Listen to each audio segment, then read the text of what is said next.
Bonsoir ou bonjour, et bienvenue dans les bulles de pierre. Alors, je me suis posé la question de savoir, est-ce que je vais lire certains de mes propres textes, puisque moi aussi j'écris, et je viens de terminer mon 7e bouquin. Et puis je me suis dit, basta, on n'est finalement jamais mieux servi que par soi-même, donc du coup je me lance. Alors ce bouquin, que j'ai donc terminé il y a quelques jours, va s'appeler Cabotage. C'est l'histoire d'un homme qui a une 50aine d'années, c'est un ancien marin, retraité, officier supérieur. Il a une passion, c'est le dessin. Et par contre, par rapport à la vie, il est spectateur, il regarde les choses qui se passent, mais il ne s'engage pas. Sauf qu'à un certain moment, et suite à une série de rencontres, plus ou moins dues au hasard, il va, alors là, cette fois, vraiment s'engager.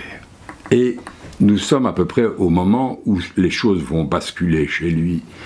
C'est un ami à lui qui s'occupe des réfugiés, des migrants du parc Maximilien. Mais pour changer un peu les choses, j'ai renommé les lieux de Bruxelles et je l'ai appelé le parc Maeterlinck. Donc, il est dans la voiture de son ami Julien, ils viennent de visiter le parc. Donc, nous étions dans sa voiture.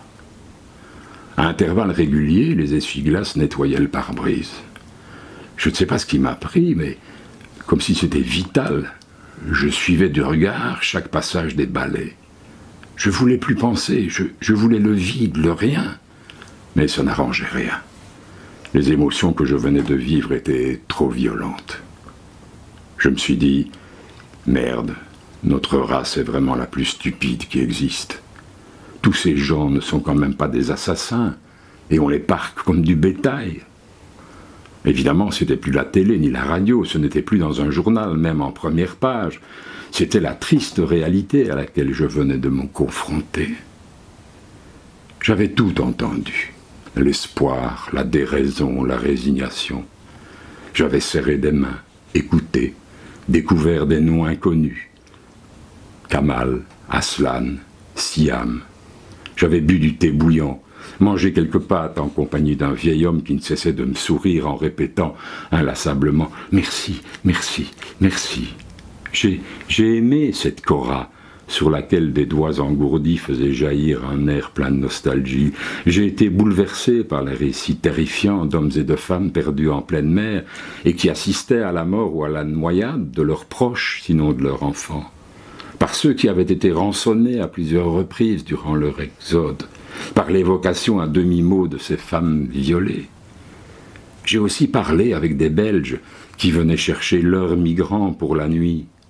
Je savais bien que c'était le contraire, mais je n'ai pu m'empêcher de songer à ces négriers qui choisissaient avec minutie les esclaves qu'ils allaient acheter.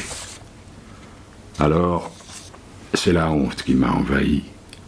Honte de faire partie de ce pays ergotant sur le quota tolérable d'exilés qui auraient le droit de rester sur le sol sacré de notre chère patrie, de cette nation riche, satisfaite d'elle-même, et qui trouve juste et bon d'envoyer sa police humilier ses abandonnés de tous ou presque, de ce royaume où le partage et l'accueil doivent être transcrits dans des lois et des règlements.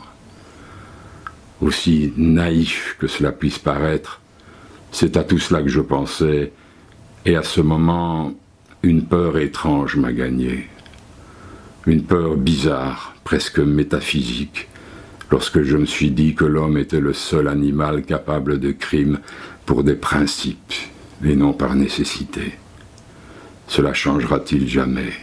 L'histoire du monde ne serait-elle qu'une obsédante litanie de tueries plus inventives les unes que les autres? Le génie humain. Eh oui, le génie humain. Puis je suis revenu sur Terre, enfin dans la voiture. J'ai demandé à Julien si on pouvait boire un café quelque part, histoire de décompresser.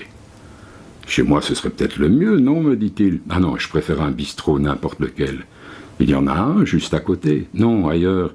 Je ne tiens pas à rester ici. Allons plutôt au Ravel. Tu vois où c'est? Pas de problème, c'est parti. Attends. Juste une seconde. Après un bref silence, je lui ai déclaré « Topla, je vais te les faire, ces dessins. » Il m'a serré la main et il a seulement dit « C'est bien ». Puis il a esquissé un sourire et nous avons quitté le parc Maeterlinck. Voilà, c'était donc un moment charnière de cabotage, parce que le héros, qui a donc fait cette première visite, c'est la première fois qu'il se confronte directement à des migrants, et il dessine depuis toujours, et il fait de superbes dessins. Et c'est du reste comme ça qu'ils se sont rencontrés, et Julien lui avait demandé s'il accepterait de faire des dessins pour le parc Maeterlinck, des dessins de ces migrants. Il a longuement hésité, et ce que je viens de vous lire, c'est le moment où il a accepté. Et puis le roman continue. Alors c'est donc cabotage. À mon avis, vous ne le trouverez pas avant 6, 7 ou 8 mois, si un éditeur l'accepte. C'est tout le mal que je me souhaite. Bon vent à vous. Au revoir, à bientôt.